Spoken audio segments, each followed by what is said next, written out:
What up, Orange Nation? Bruce here, and I got some quick tips for you for the classic Orangetheory benchmark, the mile run. Check it out.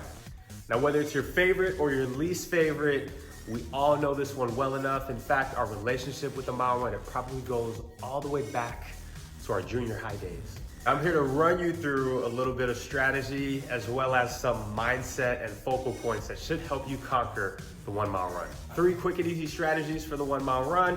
First is just to set it and forget it. Now let's say your goal on the mile run is 7 minutes and 30 seconds. You can quickly look up what speed that's gonna translate to so that you know exactly what speed to hit when you set it and forget it.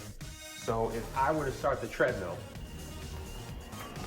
I know that my target speed is gonna be 8 miles per hour, and I'll see in the bottom right, the pace is at 7 minutes and 30 seconds. The second one is to build up incrementally. So whether it's every minute or every 0.25 on the distance, you'll know exactly when you want to input a little bit more speed, just tacking on 0.1 or 0.2 at a time. Now, when it comes to that, you've got to make sure that your average speed is right in line with what your goal pace is going to be. So if you do start a little bit lower, make sure it's not too far away from the speed or pace that you want to meet. The third one is to simply frame it up.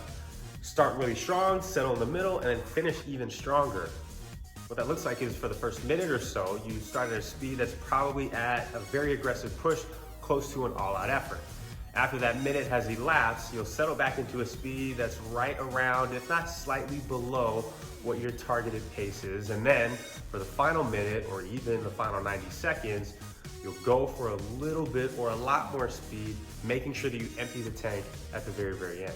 Now the mile run, like any goal in life, is gonna require focus. And the biggest thing that you can do is to keep your physical attention facing forward. So your eyes should always be looking ahead at that finish line.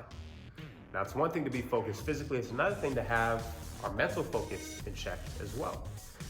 Now, while we're running the mile, our brain is gonna want some sort of a distraction, and what we should do, honestly, is give it some sort of distraction.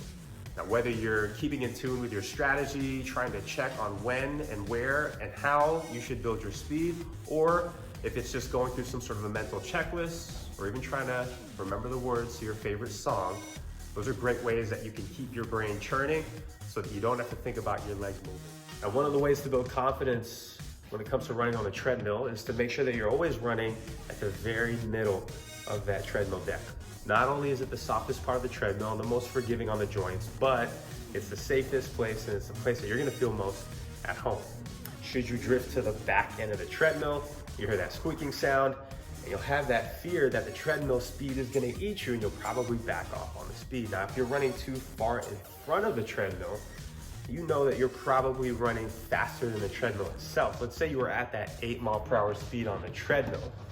If you were at the front end of the tread, you're probably running at about 8.1, maybe even 8.2 miles per hour effort-wise. So maximize yourself by staying right at the very center of the treadmill, in between those orange markers in front and in back. If for whatever reason you drift to the back and you feel like you're hearing that squeaking noise, make sure to run yourself up to the treadmill and adjust the speed if you must. And then inversely, if you find yourself creeping up to the very front end of that tread, you are outrunning it, you may need to add some additional speed to make sure you're in cruise control at the center.